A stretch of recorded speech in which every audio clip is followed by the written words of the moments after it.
Good morning, children. Okay, now welcome back again in our video chapters. Okay, now let's have a continue. Now, first B number. A torch requires 3 cells. Show the arrangement of the cells with a diagram inside the torch so that the bulb glows. Now see that actually what they are demanding. Now in this question they are demanding कि we have to draw a torch.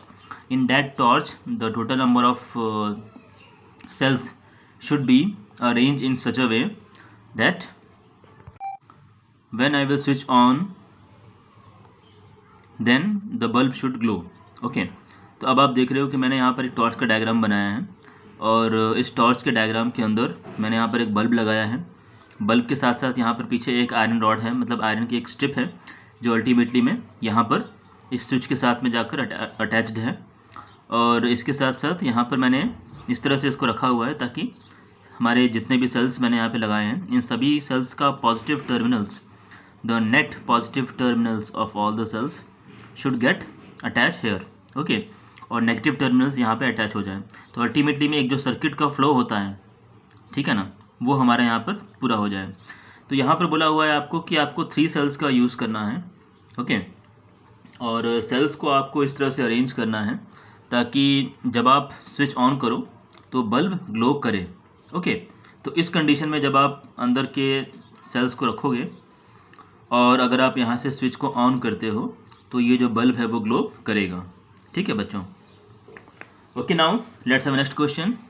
An electric circuit. Now define the following. अब देखो बच्चों, आपको इन सभी को define करना है. Electric circuit. Electric circuit क्या होता है? The path for an electric current to flow. मतलब ये एक ऐसा पाथ होता है जिसके थ्रू इलेक्ट्रिक करंट फ्लो करता है.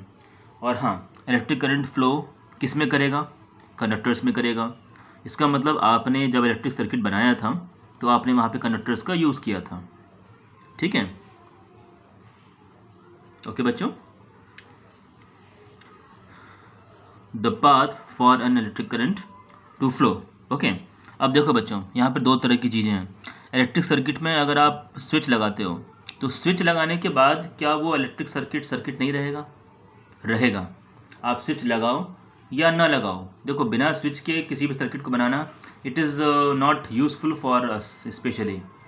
ओके, क्योंकि हमारे पास ऐसा कोई भी इलेक्ट्रिकल अप्लाइंसेस नहीं है जिसमें कभी भी हमें सर्किट को ब्रेक करने की ज़रूरत ना पड़े. ठीक है. तो सर्किट ब्रेक करने के लिए और वापस से उसको शेड्यूल करने के लिए तो कभी भी हमें सर्किट को ब्रेक करने की रिक्वायरमेंट ना हो, इस तरह का कोई भी सर्किट हमारे लिए यूज़फुल नहीं होगा. ठीक है. तो आप वहाँ पे स्विच लगाओगे तो स्विच आप लगाओ या ना लगाओ वो सर्किट तो रहेगा. हाँ, अगर आप स्विच का यूज़ उसको ओपन करने में अगर आप करंट को द फ्लो ऑफ करंट को रोकने के लिए यूज़ करोगे then that circuit will be called as a open. और अगर आप उसमें से फ्लो करवाओगे इलेक्ट्रिक सर्किट में से करंट को अगर आप फ्लो करवाते हो okay with the help of switch then that condition will be called as a closed. ठीक है बच्चों. So now the path for an electric current to flow. Electric circuit क्या होता है? इलेक्ट्रिक सर्किट वो पाथ होता है जिसके थ्रू करंट फ्लो करता है. ओके. नाउ सेकेंड नंबर देखो, इलेक्ट्रिक करंट. इलेक्ट्रिक करंट क्या होता है? It is a type of an energy which runs different electrical appliances. Now please try to understand my language. It is a type of energy. Now in the nature we are having a lot of different forms of energy. We are having the heat energy. We are having in the nature on the earth we are having heat energy, light energy, sound energy, wind energy and electrical energy also. Okay. Out of these electrical energy plays the very important role. Because whenever any energy will be converted into the electrical energy then electric can be converted into any other form of energy very easily. अब आप देखो जैसे कि आप wind mill का use करते हो. ठीक है. हाइड्रो इलेक्ट्रिक पावर स्टेशंस में आप टरबाइन का यूज़ करते हो. टरबाइन की हेल्प से आप जनरेटर चलाते हो फ्री ऑफ कॉस्ट. ठीक है. और वहाँ से आपको करंट जनरेट होता है, वहाँ से काफ़ी बड़े अमाउंट में बिजली बनती है. ठीक है. विंड मिल्स का आप यूज़ करते हो, सोलर सेल्स का आप यूज़ करते हो. ठीक है. तो अल्टीमेटली में आप विंड मिल्स से, सोलर सेल्स से आप करते क्या हो? आप डिफरेंट फॉर्म्स ऑफ एनर्जी को इलेक्ट्रिकल एनर्जी में चेंज करते हो. ओके, ताकि इलेक्ट्रिकल एनर्जी को किसी और एनर्जी में चेंज करना हमारे लिए काफ़ी ईजी होता है। और एक बार एनर्जी का कोई भी फॉर्म इलेक्ट्रिकल एनर्जी में चेंज हो गया तो उसको यूज़ करना हमारे लिए काफ़ी कन्वीनियंट होगा। अपनी कन्वीनियंसी के अकॉर्डिंग हम उसको यूज़ कर सकते हैं। ओके, जैसे कि बहुत तेज़ हवा चल रही है बाहर, ठीक है, हवा में काइनेटिक एनर्जी है। अब उस एनर्जी को आप हीट में कन्वर्ट करना चाहते हो तो क्या आप कर पाओगे? आप नहीं कर पाओगे। आपको सबसे पहले उसको इलेक्ट्रिक में चेंज करना होगा। इलेक्ट्रिक में चेंज करने के बाद we are having the different electrical appliances, जिसका यूज़ करके आप उसको हीट में चेंज कर सकते हो, विंड में चेंज कर सकते हो, लाइट में चेंज कर सकते हो, ठीक है ना। तो देखो मैंने क्या लिखा है यहाँ पे, इलेक्ट्रिक करंट क्या है? It is a type of energy which runs different electrical appliances. Electricity से चलने वाले बहुत सारे अप्लाइंसेस हैं जिनको रन करने के लिए हम एनर्जी के जिस फॉर्म को यूज़ करते हैं, एनर्जी के बहुत सारे फॉर्म हैं, लेकिन उन फॉर्म्स में से मैं एनर्जी का जिस फॉर्म को मैं यूज़ करता हूँ डिफरेंट इलेक्ट्रिकल अप्लाइंसेस को रन करने के लिए, उसको मैं क्या बोलूँगा? Electric current. That was electricity. Okay बच्चों। Okay, now third number, fused bulb. अब फ्यूज्ड बल्ब क्या होता है भाई? It is the example of incomplete circuit, ठीक है ना। A source of light with broken filament, that was the incomplete circuit. क्योंकि फ्यूज्ड बल्ब का मतलब क्या है भाई? आपने वायर्स को ठीक से रखा, वायर्स के टर्मिनल्स को बल्ब और सेल दोनों के साथ प्रॉपरली अरेंज किया। अरेंज करने के बाद में भी बल्ब नहीं जल रहा। क्यों नहीं जल रहा? क्योंकि करंट आप बल्ब में दे तो रहे हो, लेकिन वो करंट बल्ब से फ्लो नहीं हो रहा।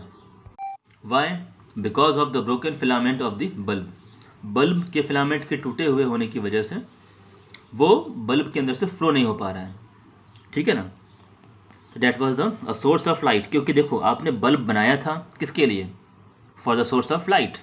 अल्टीमेटली में हमारा एम क्या था? हमारा एम था लाइट प्रोड्यूस करना। ओके, तो फ्यूज्ड बल्ब, हाँ ठीक है, वो फ्यूज़ हो गया तो अब वो हमारे लिए सोर्स नहीं होगा, लेकिन जब वो बना था तब वो फ्यूज़ नहीं था, ठीक है ना। A source of electric light with broken filament, मतलब जिसको इलेक्ट्रिक लाइट के एक सोर्स की तरह हमने बनाने की कोशिश की थी और हमने बनाया भी था, but because of some reason उसके अंदर का जो वायर है, जो फिलामेंट है, वो टूट गया। ओके, ठीक है बच्चों। अब आगे देखो, बी नंबर आप लोग छोड़ दो, इसको हम बाद में देखेंगे। B number leave it. C number पे आ जाओ। Figure A and B shows a bulb connected to a cell in two different ways. अब देखो यहाँ पर दो तरह के डायग्राम दिए हैं आपको, ए और बी। दोनों देखने में लग रहा है कि एक जैसे हैं, लेकिन ये एक जैसे नहीं हैं। अगर आप ध्यान से देखो, सी हियर, पी के पास में जो टर्मिनल है दैट वाज द नेगेटिव, और यहाँ पर जो पी के पास टर्मिनल है दैट वाज द पॉजिटिव। यहाँ क्यू के पास पॉजिटिव है और यहाँ क्यू के पास नेगेटिव है, ठीक है ना। तो देखो यहाँ पर आपने सेल को चेंज कर दिया, मतलब इसका जो पॉजिटिव यहाँ पर था इसको उठा करके आपने यहाँ पे कर दिया और इसको उठा करके यहाँ पे कर दिया, ठीक है। इसको आप यहाँ पे लेके आए तो P के साथ प्लस आ गया, और नेगेटिव को यहाँ से उठा के Q में लेके आए तो Q के साथ नेगेटिव आ गया। तो क्या बल्ब के ग्लो पर कोई फ़र्क पड़ेगा? इसका आंसर है नो, क्योंकि करंट का फ्लो होना ज़रूरी है इन द सर्किट। हमने ये पढ़ा है, मैंने आप लोगों को चैप्टर में ये बात पढ़ाई है कि किसी भी इलेक्ट्रिकल अप्लाइंसेस को चलने के लिए करंट का फ्लो होना ज़रूरी है, ठीक है। करंट हमेशा पॉजिटिव से नेगेटिव में जाएगा, बिल्कुल सही बात है, इन बोथ द कंडीशन। देखो यहाँ पे करंट यहाँ से निकलेगा, बल्ब के अंदर जाएगा, जाने के बाद बल्ब इसको यूज़ करेगा, यूज़ करने के बाद यहाँ से वो नेगेटिव टर्मिनल के थ्रू सेल के अंदर वापस आ जाएगा। यहाँ पे भी ऐसा ही हो रहा है, पॉजिटिव टर्मिनल से करंट निकल रहा है, निकलने के बाद बल्ब में जा रहा है, बल्ब में जाने के बाद बल्ब में से पास हो रहा है, पास होने के बाद इस टर्मिनल के थ्रू होता हुआ नेगेटिव टर्मिनल में आ गया। क्या रास्ते में कहीं कोई सर्किट ब्रोकन है? क्या रास्ते में कहीं टूटा हुआ है? क्या ये टूटा हुआ है कहीं से भी? नहीं, ठीक है ना। So in both the condition the bulb will glow. ठीक है बच्चों, okay. Now please turn over the page. Here are some questions has been asked on the basis of the previous diagram, diagram number A और B, उसके basis पर हमसे कुछ questions पूछे हुए हैं। Now see here, what will be the direction of the current through the bulb in both the cases? दोनों cases में, केस नंबर A और केस नंबर B। याद करो, अभी अभी हम लोगों ने देखा है। What will be the direction of current through the bulb in both the cases? Q to P and P to Q। Okay अब ए, जो आपका ए नंबर है, ए में जो डायग्राम दिया हुआ है उसमें देखो करंट स्टार्ट होगा कहाँ से, क्यू से, और एंड होगा कहाँ पे, पी पे। क्यू से स्टार्ट होगा और पी पर एंड होगा। क्यों? करंट हमेशा पॉजिटिव टर्मिनल से निकलता है और नेगेटिव टर्मिनल्स में जाता है। निकलता हमेशा कहाँ से है, पॉजिटिव से, तो क्यू से निकलेगा और पी में जाएगा, ए वाली कंडीशन में। और बी वाली कंडीशन में क्या होगा, पॉजिटिव कहाँ पे है, पी के पास, तो पी से निकलेगा और क्यू में जाएगा। सी हियर, ए नंबर में start from Q and end at the P. B में देखो स्टार्ट फ्रॉम, बी वाले केस में देखिए start from P to Q. B वाले केस में देखिए start from, in case B start from P and ultimately it will ends in the Q. Okay, now see the next one.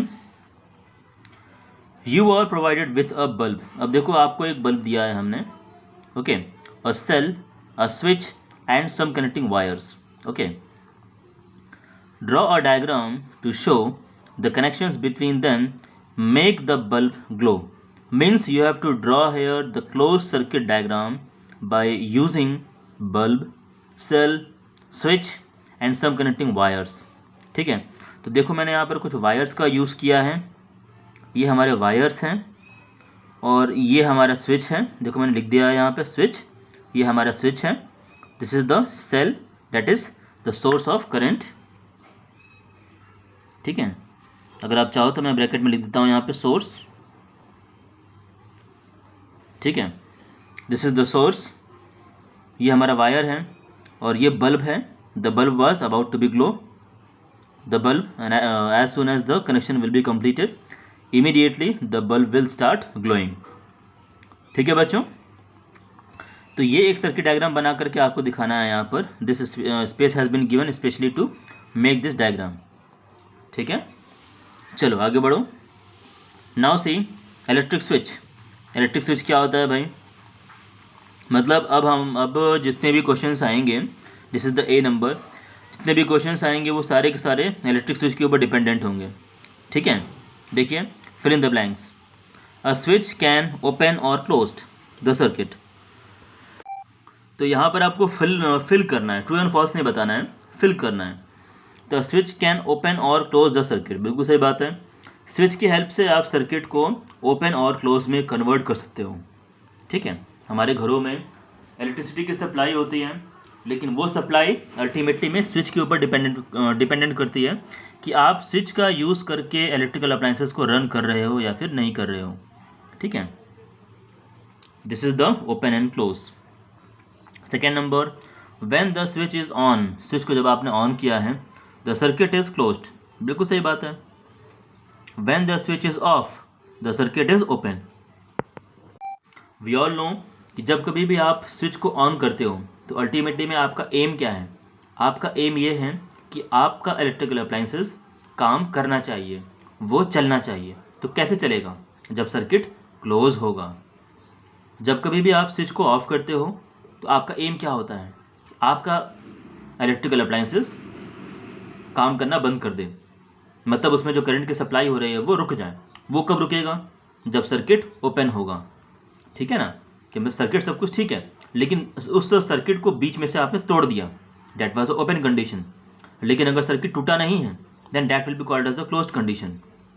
ठीक है, पंखा, cooler, AC, TV, जब कभी भी आप गर्मियों के दिनों में घर से बाहर जाते हो और बाहर से जब वापस घर में जाते हो तो आप कूलर, पंखा, एसी ऑन करते हो। ऑन करने का मतलब क्या है, कि क्या आप वहाँ पे वायर बिछाते हो क्या? नहीं, वायर सब कुछ पहले से फिक्स है, आप केवल उसको, पहले वो ओपन था, सर्किट टूटा हुआ था, अब आपने उसको क्लोज में कन्वर्ट कर दिया। सारे के सारे इलेक्ट्रिकल अप्लाइंसेस एक एक करके काम करना शुरू कर देते हैं। ठीक है ना बच्चों? Okay, now that's all for today. Now in my next video we will start from the B number. Okay बच्चों? Okay.